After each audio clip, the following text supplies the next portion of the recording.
Hey, how you doing? Good afternoon. Oof, what a week. What a day. Well, today obviously was a great day. I'm smiling and I feel a little more alert. I can't tell if I'm more awake, even though I am about to go to sleep as soon as possible. I really still just had a good day. Not on much sleep, but good things happened. Taught today. Uh, Drew some doses. Yeah, just a regular type of work day. The first thing actually that's most prevalent on my mind, unbelievably, is that I'm finding out a lot. Now, I saw the Vice documentary, but I just heard a guest on the Joe Rogan Experience, a Joel Salatin, who's in Virginia. All this time we spend trying to look for just healthy food, and apparently they have the Typhoid Mary of the food industry right now in Virginia, doing amazing things with crops. And I mean, I can remember in elementary school learning about just crop rotation, that the Indians or indigenous people, the First Nation people, taught the Pilgrims and all of these settlers. And that seemed like it made sense. And having a single system farm is, I believe, is a good way of summarizing it, where the land is fertilized by all of the animals. The animals get to move around like they might in nature instead of shoulder to shoulder in some type of factory. So many different things that he does. Mobile chicken feed, so they can actually go through the land and eat different types of food. They're omnivores, so they eat, plants and, insects and stuff. So it's just very interesting to see such common sense stuff. Possibly, I guess I guess I should technically say allegedly, but it seems pretty obvious and consistent that the type of ideas and methods that he's using to run his farm are completely against the grain. Excuse me. So, I guess it goes to show. I mean, just you don't even know what's going on in your own state, and Virginia is not the largest state. However, I mean, just from here to Blacksburg is 3 hours in Richmond, Virginia. So, I mean, it's not the smallest state. It's probably 7.5 hours tip to tip, longest points. So I mean, it's not itty bitty. And I mean, once you hit that divide past Charlottesville, that you get to the mountains. I mean, it's a completely different state once you hit there. And 81 compared to 95 is night. It's just night and day. If you've ever driven down a hill on 81 and had two or three trucks in line barreling down the hill towards you saying, I don't care if you're going downhill and you're already moving a little over the speed limit. I'm not going to lose my brakes today, so I'm going to keep going. So it's a completely different experience that you wouldn't even expect. And that's, I mean, 13 years or however long it was I lived in Northern Virginia. I had culture shock when I moved to Central Virginia, to Richmond. It's just completely different. It's a beautiful state in so many different areas. And see, the more you think about it, the more you realize. And you have Winchester. I mean, what is that? White House? I'll have to verify, confirm that. But I know great applesauce with the Apple Blossom Festival in Winchester. It's amazing. I mean, when you have a town that smells like an apple air freshener, in a good way. I mean, that's amazing. That's amazing, and it's there are several different extremes of that. Even the rural areas where you have a little smell of cows come around springtime, around now, I guess. Makes me want to go to Blacksburg. Gosh, everything makes me think of Blacksburg. But it definitely is something to have such a state like this. But let me look his name again. Joel Salatin. I absolutely would love to see your farm. My mother, since I was young, has always had some type of plant. I have not killed that many of them, none on purpose. I know that. Hey, everybody. Well, that was my funky look because I had a page on it that is on UStream. So as soon as this person went live unexpectedly to me because I didn't know the window was open, nor that did I get a tweet that they were going live.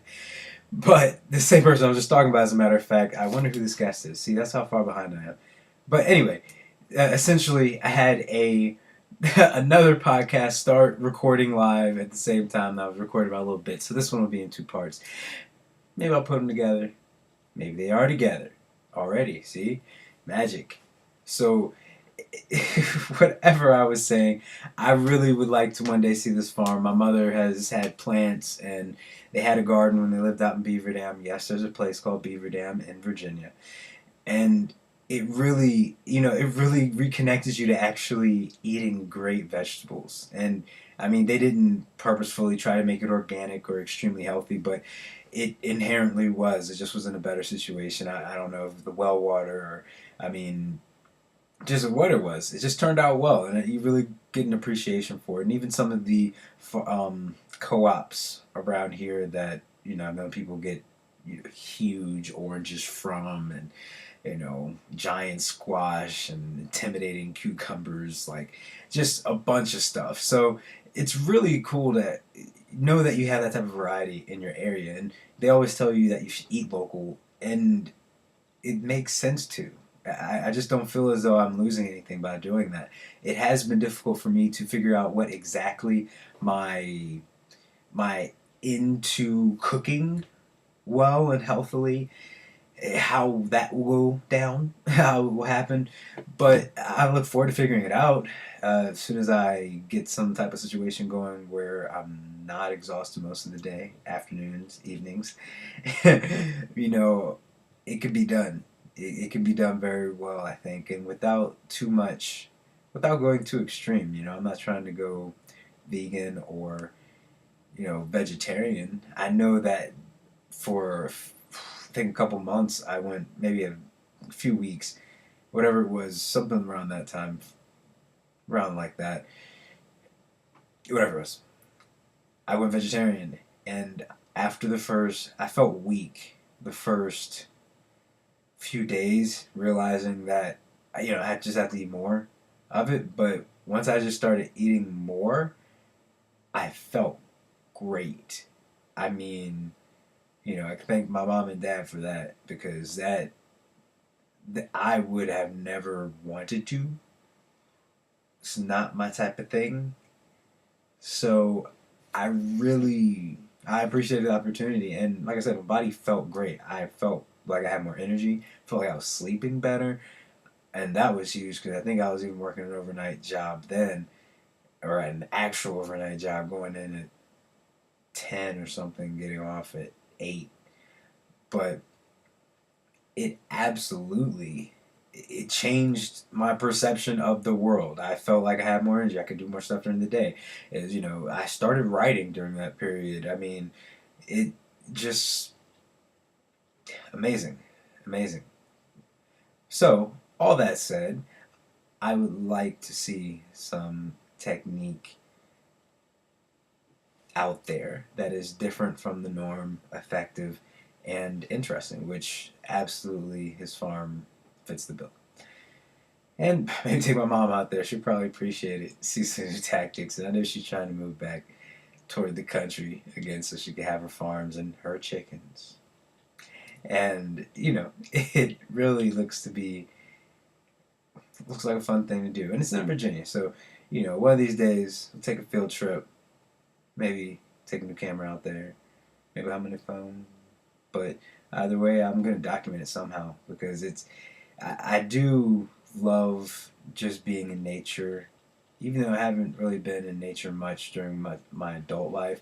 But it's something that I've learned to still appreciate from afar. I can't say I'm used to nature. Everybody who knows me, no, I don't appreciate the bugs crawling on me. No, I don't. Maybe that's their thing. Maybe it's good for them, but it's not for me. So I like the idea of camping. I like the idea of going fishing, but neither one do I do very often. You know, it'd be great to have the time to be in the world for a little while. To when I say world, I mean just nature. You know, and it's an interesting perspective I've heard people talk about recently, where the everything that we see, even plastic, it has some original form that was from the earth that they, you know, through plastics, through petrol oil, all those things, you have a product that, though it's not grown from the earth, not pre-human, we created out of things from the earth. So it's not anything different. And if you look at it in the larger scheme of things, it's all stardust anyway. So it's a very interesting perspective to me that I'm starting to adapt to. But what I don't even know if that really, it's not really part of the imperative. So anyway, I think that it's really great that we have so much that we can do, so many places to go, and trying to create the time to do it. Let's get working on it. One of these days I'll have to ask somebody about wave of action. Let's find out. Time to go. Bye.